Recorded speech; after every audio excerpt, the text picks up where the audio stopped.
बिस्मिल्लाहिर्रहमानिर्रहीम और अस्सलाम वालेकुम। 20 फरवरी और पाकिस्तान में मंगल की शाम। आज अभी तक की इंपॉर्टेंट खबरें और मेरा तजिया। सबसे पहले रन डाउन। पहली खबर आपके सामने रखेंगे।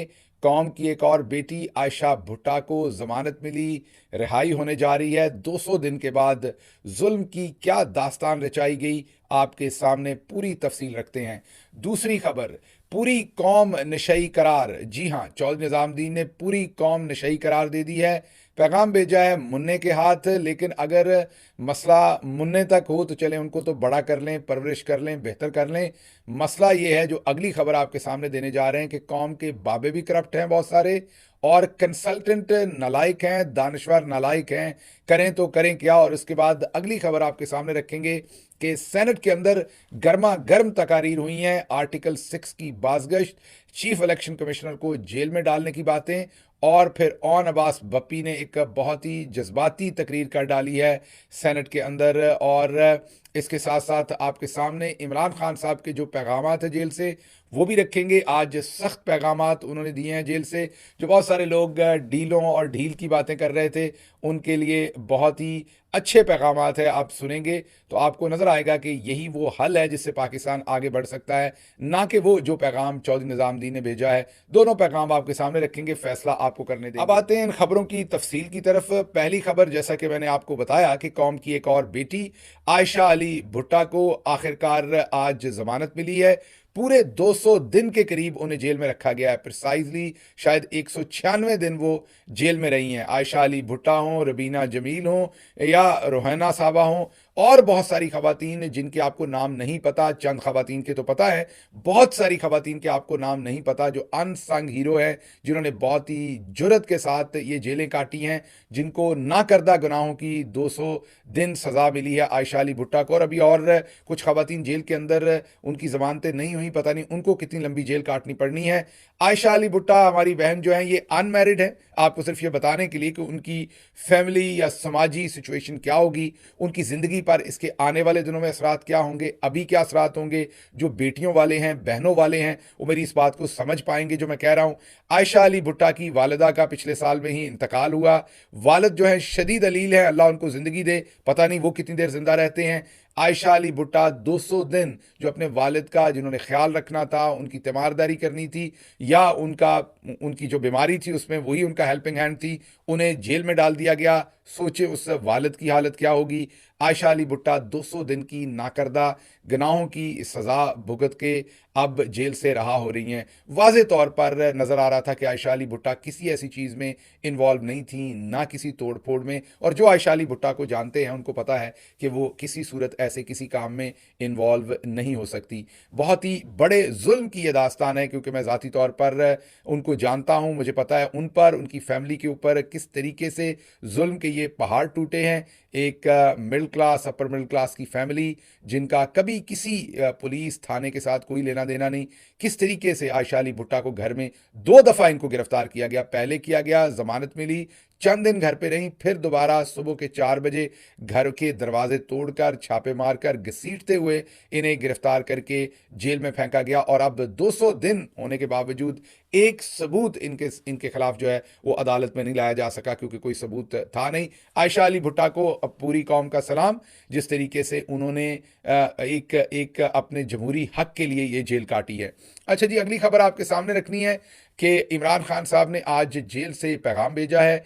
अलीमा खानम साहबा ने और गौहर साहब ने वो पैगाम इमरान खान का जो है वो कौम के साथ शेयर किया है। सबसे पहले तो उन्होंने ये जो बिलेटेंट धांधली हुई है, इसको एक दफ़ा फिर इसकी मजम्मत की, और ये तकाजा किया है कि कौम का लूटा हुआ मैंडेट फ़ौरन वापस किया जाए, और यही राह है आगे बढ़ने की। उसके साथ साथ चीफ इलेक्शन कमिश्नर के अब तमाम सबूत कौम के सामने आ चुके हैं, तो इमरान खान ने उनसे अब इस्तीफे का तकाजा किया है। पाकिस्तान तहरीक इंसाफ ने उनसे अब इस्तीफा मांगा है और इस्तीफे का तकाजा किया। उसके साथ साथ पाकिस्तान तहरीक इंसाफ ने यह भी वाजे कर दिया है कि और भी बहुत सारे लोग कमिश्नर रावलपिंडी के अलावा और भी बहुत सारे लोग राब्ते भी कर रहे हैं, मटेरियल भी शेयर कर रहे हैं, सरकारी अफसरान, लेकिन उनके नाम या शनाख्त तहरीक इंसाफ सामने नहीं ला रही, क्योंकि उनकी जानों को खतरा है, फिर उठा लिया जाएगा, मारा जाएगा, गायब किया जाएगा। इसलिए अभी पाकिस्तान तहरीक इंसाफ उसके ऊपर थोड़ी केयरफुल है कि उसका क्या करना है। आज ये चीज़ भी शेयर की गई है जब इमरान खान साहब का पैगाम दिया गया। बहरहाल वाज़ेह पैगाम है, जो लोग डीलों की बात करते थे उनके लिए वाज़ेह पैगाम है कि डील नहीं, वापस मैंडेट चाहिए, पूरे का पूरा मैंडेट चाहिए जो लूटा गया था। अच्छा जी, अगली खबर जो आपके सामने रखनी है वो है कि निज़ामुद्दीन साहब ने एक का पैगाम भेजा है अपने मुन्ने के हाथ। मुन्ना मुनीब फ़ारूक जो है उन्होंने अपनी एक टॉक के अंदर निज़ामुद्दीन साहब का पैगाम दिया और उन्होंने ये बताया है कि निज़ामुद्दीन साहब ने इस बात का अयादा किया है कि मैं पहले से ज़्यादा जुल्म करूँगा, मैं पहले से ज़्यादा सख्ती करूँगा, मैं पहले से ज़्यादा बड़ा जाबर बनूँगा, मैं पहले से बड़ा ज़्यादा ताकतवर बन के दिखाऊँगा और मैं लोगों को अंदर डालूँगा और 9 मई के मुकदमात के अंदर ज़रूर सज़ाएँ सुनाई जाएंगी। इमरान खान को भी सज़ाएँ सुनाई जाएंगी, 9 मई के वाक़यात में और लोगों को भी जो बकौल चौधरी निज़ामुद्दीन केस में मुलव्वस हैं उनको भी सज़ाएँ दी जाएंगी। ये उन्होंने मुन्ने मुनीब फ़ारूक के तहत के थ्रू एक पैगाम भेजा और डबल डाउन किया अपनी पोजीशन पर। फिर मुन्ने ने कहा कि मैंने उन्हें बताया कि अवाम ने मैंडेट दे दिया है, बहुत वोट पड़े हैं, वो पॉपुलर लीडर हैं, तो अब आप क्या करेंगे, अब तो आपको मानना नहीं पड़ेगा। तो बकौल मुन्ने के, क्योंकि मुन्ना तो मुन्ना है, मुन्ना तो आपको पता है पोटी करके भी खुद नहीं धोता, इतना छोटा है मुन्ना। कोई वहाँ अखलाकियात की या सही गलत बात तो करता नहीं ना, मुन्ना तो सिर्फ पूछता है सवाल और मुन्ने को जो बताया जाता है मुन्ना आके आपको डराने के लिए पैगाम रसां का काम करता है। मुन्ना वही है जिसको गली में चलते हुए कोई खत देता था कि ये बेटा घर ले जाओ और दे दो, और वो घर जाके आपा को खत दे देता था। ये नहीं सोचता था मुन्ना कि मेरा ये काम ठीक है या नहीं है, मुझे आपा को खत पकड़ाना है कि नहीं है, क्योंकि बाहर तो कोई भी उबाश आदमी या कोई भी शख्स मुझे खत दे देगा, क्या वो मुझे आपा को पकड़ाना है कि नहीं, ये अच्छी बात है कि नहीं। मुन्ना बस चॉकलेट लेता था, चॉकलेट खाता था और आपा को जाके खत दे देता था। अभी भी मुन्ना वही काम कर रहा है कि बाहर से पैगाम ले रहा है, मीन के चौधरी निज़ामुद्दीन साहब से पैगाम ले रहा है और आवाम को डरा रहा है कि तगड़े हो जाओ, आपको और डंडा फिरने वाला है। और ये लोग अपने आप को जमहूरियत पसंद कहते हैं, ये अपने आप को जर्नलिस्ट कहते हैं, ये अपने आप को एंकर कहते हैं, पता नहीं किस तरह से अपनी शक्ल देखते होंगे शाम में। आपको कोई ऐसी बात कहे भी तो आपके इखलाकियात क्या आपको इजाज़त देती हैं कि आप इस तरह की पैगाम रसानी आगे करें? आपको नहीं लगता कि आप ये जमहूरियत के खिलाफ काम कर रहे हैं? बहरहाल चौधरी निज़ामुद्दीन साहब ने बकौल मुन्ने के, उन्होंने जब मैंडेट की बात की तो आगे से चौधरी निज़ामुद्दीन ने यह कहा कि अगर पूरा घर नशई हो जाए, बच्चे नशई हो जाएं सारे, तो क्या बाप नशा करने देगा? वाह वाह वाह, माशाल्लाह। एक तो हमें ये नहीं पता कि ये बाप और बच्चों का रिश्ता कहाँ से आ गया। हमें तो यही पता था कि पाकिस्तान के तमाम लोग एक दूसरे के बहन भाई हैं। ये बीच में से बाप कौन कैसे बन गया, किस तरह बन गया, ये हमें नहीं समझ आ रही, पहली बात। दूसरी बात ये कि पूरी कौम नशई करार दे दी गई है, ये तो हमारी अप्रोच है, ये तो हमारी अकल है, ये तो हमारी सेंस है। और कौम के मैंडेट को बताया जा रहा है कि रोंद डाला जाएगा बूटों के नीचे, ये भी हमारी सोच है। क्या इस सोच से कौम को पहले नुकसान नहीं हुआ? क्या ऐसी सोच हमने पहले दहाइयों पहले नहीं रखी सारा वक्त, और उसके पाकिस्तान को क्या फ़वायद हुए क्या हमें पता नहीं है? बहरहाल बहुत ही ये हैरान कुन पैगाम है जिसने भी दिया है, ये जुर्म ही किया है कौमी तौर पर कि वो पूरी कौम को नशई करार दे रहे हैं और वो ये कह रहे हैं कि पूरी कौम नशई है और जो घर का बाप है वो नशा नहीं करने देगा, और खुद ही बाप बन बैठे हैं। जिनको हम भाई समझते हैं हमारे बाप बन बैठे हैं पूरी कौम के। और ये हैरानी की बात है, क्योंकि अगर ये चौधरी निज़ामुद्दीन का ही पैगाम है जो कि मुन्ना कह रहा है, तो मेरी अकल में नहीं आता कि चौधरी निज़ामुद्दीन भी एक इदारा है और बहुत सारे इदारे हैं ना, उसमें कोई बाप है ना बेटा है, सब भाई हैं। और भाई बन के अपने अपना जो आईनी किरदार है उस पर काम करना चाहिए कि क्या ये आपका आईनी काम है कि आप पूरी कौम को नशई करार दें और अपनी जो राय है वो मुसल्लत करें और कहें कि मैं। बहुत ही अफसोसनाक ये पैगाम आया है, ह्यूमिलिएशन भी है कौम की इसमें।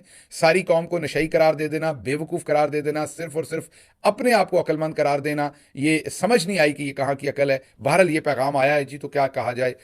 अच्छा जी, उसके बाद जो अगली बात आपके सामने रखनी है वो है कि आज सेनेट में बहुत धुआंधार किस्म की तकरीरें हुई हैं।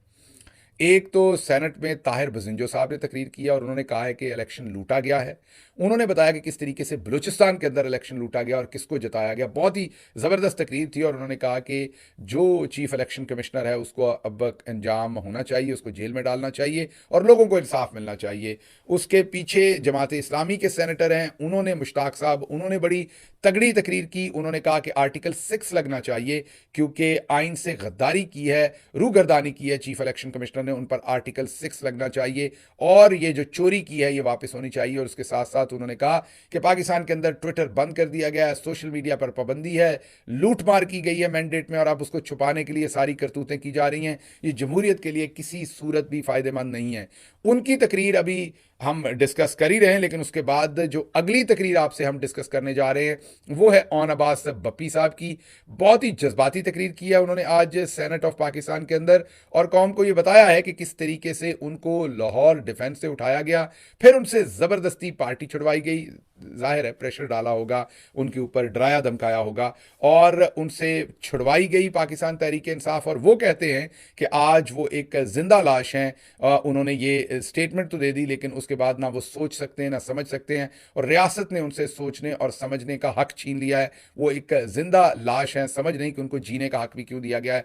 बहुत ही उन्होंने ये वहाँ पर एक जज्बाती तकरीर की है। लेकिन जहाँ पर senator Mushtaq, senator Bappi, senator Tahir Bazan जो है, वहाँ पर कैसे हो सकता है कि कोई ऐसी शख्सियत ना हो जो ऐसी तकरीर करे जो पाकिस्तानी कौम की तौहीन हो। और वो तकरीर की है जनाब इरफान सदीकी साहब ने, जिन्होंने पिछले 35 साल से सहाफ़त का लबादा ओढ़कर ये गंदा काम वो कर रहे थे। अब बहरहाल वो बरहना होकर कौम के सामने खड़े हैं सहाफ़ती तौर पर, सियासी तौर पर, और हर एक दिन उनको सियासी तौर पर लोग लान तान करते हैं जिसको वो महसूस नहीं कर रहे। उन्होंने कहा कि 5-10 सीटें आगे पीछे हो गई होंगी और 5-10 सीटें जो हैं वो नून की भी हो गई होंगी और पीटीआई की भी हो गई होंगी, मतलब कोई खास धांधली नहीं हुई, ज़्यादा से ज़्यादा 5-10 सीटें इधर से उधर हो गई होंगी।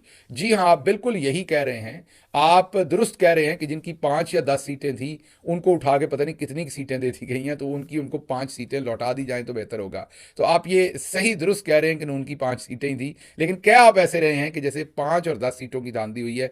फिर जनाब ने एक और ओपिनियन दिया और वो ये दिया कि अगर इंतखाबात में धांधली हुई है तो फिर केपीके में कैसे जीत गए हैं? अगर केपीके में जीते हैं तो फिर धांधली नहीं हुई, अगर धांधली होती तो आप केपी में कैसे जीत जाएं? क्या मंतक है? बिल्कुल ऐसे ही है कि किसी घर के अंदर चोरी हो रही हो, घर वाले जाग जाएं और माहौल बदल जाए और चोर को भागना पड़े तो जो चीज़ें वापस रह जाएं, चोर कल को कहे कि अगर चोरी हुई है तो ये मैंने क्यों नहीं चोरी किया, ये घर में चीज़ें कैसे रह गई, अगर मैंने चोरी करनी थी तो पूरी चोरी कर लेते। वहाँ भी कोशिश की गई, चौधरी निज़ामुद्दीन ने भरपूर कोशिश की। शांगला में 4 से 5 लोगों ने शहादत दी अपनी, उन्होंने अपने सीनों पर गोलियां खाई वोट के तहफ़्फ़ुज़ के लिए, शहादत दी उन्होंने वोट के तहफ़्फ़ुज़ के लिए। इसलिए वहाँ पर चौधरी निज़ामुद्दीन को पता था कि मामलात फिर बिल्कुल ही हाथ से निकल जाने हैं, इसलिए वहाँ पर वो कार्रवाई नहीं डाली गई।